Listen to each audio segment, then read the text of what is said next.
खबर है राजनांदगांव से, जहां छत्तीसगढ़ कर्मचारी अधिकारी फेडरेशन के बैनर तले 39 कर्मचारी संगठनों ने संयुक्त रूप से जिला कलेक्ट्रेट के सामने एक दिवसीय धरना प्रदर्शन किया है। इस आंदोलन का मुख्य उद्देश्य चुनाव के समय केंद्र सरकार के द्वारा किए गए वादों और मोदी की गारंटी के तहत घोषित घोषणाओं को जल्द से जल्द लागू करवाना था। धरने में शामिल कर्मचारियों ने सरकार से वेतन विसंगतियों को दूर करने, पुरानी पेंशन योजना को बहाल करने, संविदा कर्मचारियों का नियमितीकरण और समय पर पदोन्नति के साथ अन्य भत्तों का भुगतान करने की मांग की गई है। वहीं संघ के नेताओं ने चेतावनी दी है कि अगर मांगों पर शीघ्र ही कार्रवाई नहीं हुई तो आगामी दिनों में राज्यव्यापी आंदोलन किया जाएगा। उन्होंने यह भी कहा कि सरकार ने जो मोदी की गारंटी के नाम पर वादे किए थे, अब वक्त आ गया है उन्हें धरातल पर उतारा जाए। छत्तीसगढ़ कर्मचारी अधिकारी फेडरेशन के बैनर तले आज राजनांदगांव के जिला कलेक्ट्रेट के सामने में आप जो तस्वीरों के माध्यम से देख पा रहे होंगे, ये वो सारी महिलाएं हैं और एक तरफ पुरुष वर्ग के लोग बैठे हुए हैं। ये वो तमाम लोग हैं जो हर एक विभाग से आते हैं, जैसे कि शिक्षा विभाग, स्वास्थ्य विभाग, शासकीय जितने भी कार्यालय होते हैं, शासकीय जितने भी विभाग होते हैं, वो तमाम विभागों से आते हैं। और ये सारे लोगों की आज एक दिवसीय हड़ताल का आह्वान किया गया है। आपको सर्वप्रथम मैं बता दें कि राजनांदगांव में अधिकारी कर्मचारी फेडरेशन के बैनर तले में तकरीबन 39 ये ऐसे विभाग हैं जो इस बैनर के नीचे पे आज धरना दे रहे हैं, अपने मांगों के लिए ज्ञापन भी सौंपेंगे। मगर अभी फिलहाल हम बात करेंगे उन कर्मचारियों से, उन अधिकारियों से कि आखिरकार मांगे उनकी क्या क्या है। कितने राजनांदगांव जिले भर में आपके बैनर तले पर संगठन यहाँ पर मौजूद है? आज हमारे राजनांदगांव जिले में 39 संगठन है और प्रदेश की बात करूं तो वहाँ 120 संगठन आज पूरा प्रदेश में हड़ताल पे बैठा हुआ है। लगभग इनकी संख्या की अगर बात किया जाए तो पूरे छत्तीसगढ़ में कितने की जनसंख्या होगी? पूरे छत्तीसगढ़ में हम बोले तो लगभग 7 लाख की जनसंख्या है, जिसमें रेगुलर कर्मचारी 5 लाख है और नियमित संविदा और कार्यभारी को बोले तो 2.5 लाख है। तो पेंशनर भी शामिल है, इसमें करीबन 7 लाख कर्मचारी हैं हमारे आज पूरे प्रदेश में हड़ताल में बैठे हुए हैं। राजनांदगांव में आज आप लोग हड़ताल पर बैठे हुए हैं, इतने सारे संगठन को साथ में लेकर के एक बैनर के नीचे में क्या कुछ मांगे हैं? हमारा जो प्रमुख मांग है कि मोदी की गारंटी लागू करो। वर्तमान जो सरकार है, चुनाव के पूर्व हमें मोदी की गारंटी के रूप में हमारी वेतन विसंगति और अन्य मांगों को पूरा करने का बिल्कुल वादा की थी, जो आज पर्यंत 2 वर्ष हो रहा है, लेकिन आज पर्यंत तक उन वादों पर सरकार का ध्यान नहीं गया है। इसलिए हम ध्यान आकृष्ट कराने के लिए आज एकत्रित हुए। देखिए, कहीं ना कहीं हर एक संगठन, हर एक तबके के लोग आज मोदी की गारंटी की बात कर रहे हैं।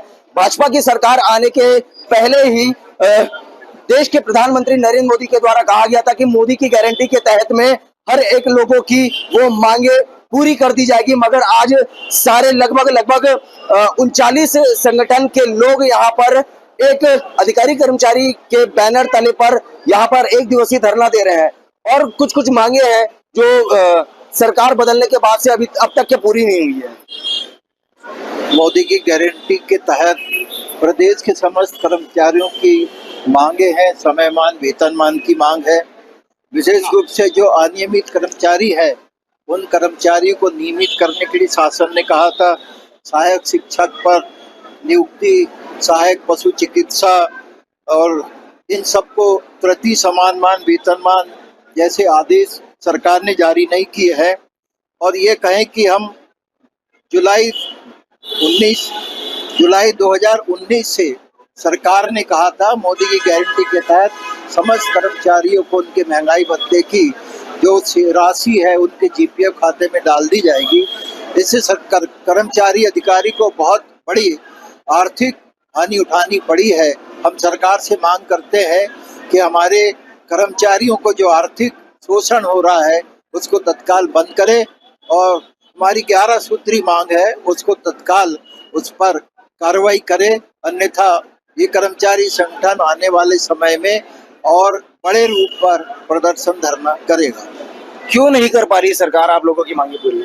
देखिए, चुनाव के पहले, विधानसभा चुनाव के पहले भाजपा सरकार ने प्रदेश की जो घोषणा पत्र जारी किया था उसको मोदी की गारंटी नाम दिया गया था और प्रदेश के भाजपा तत्कालीन जो नेता थे वो जिलों जिलों में घूमकर जितने भी कर्मचारी है, सारे कर्मचारी संगठन के मुखिया लोगों से मिलकर एक घोषणा पत्र तैयार किया था और उस घोषणा पत्र का नाम दिया था मोदी की गारंटी।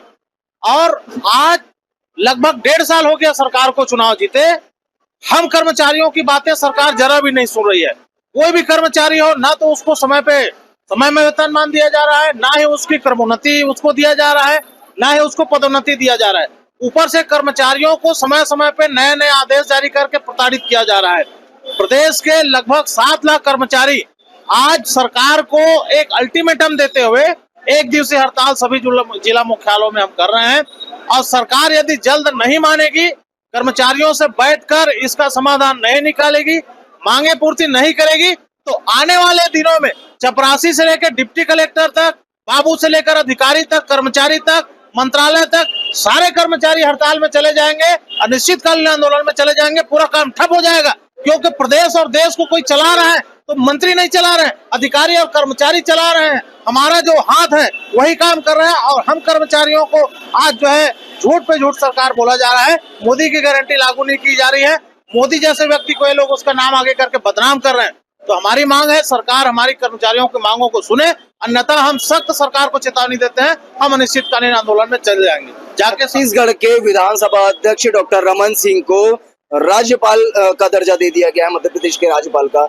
अब छत्तीसगढ़ के जो लोग हैं वो मध्य प्रदेश चले जा रहे हैं। ऐसे में अपने छत्तीसगढ़ में जो कर्मचारी हैं, अधिकारी हैं, जो लोग हैं, वो किस प्रकार से परेशानियों का सामना करेंगे?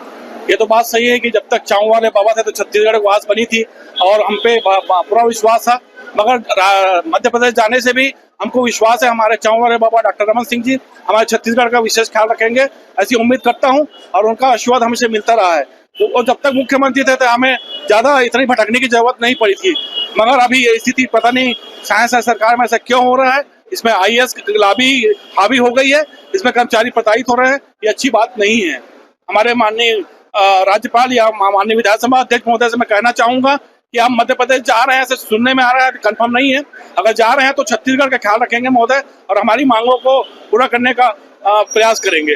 देखिए कहीं ना कहीं इतने इस बैनर तले लाखों लोग इसमें प्रभावित हो रहे हैं, तो आने वाले समय में चुनाव की भी घोषणा हो सकती है और ऐसे दरमियान में अगर चुनाव लागू हो जाता है तो क्या करेंगे? चुनाव का बहिष्कार करेंगे या तो फिर सरकार के साथ ही चलेंगे? देखिए हमने अपनी हड़ताल चाऊर से शुरू करी थी कि नरवा गुरुआ में आए, नरवा गुरुआ का पाटे अब साए साए हो गया है। अब साए साए नहीं मानेगा तो बाय बाय निश्चित है।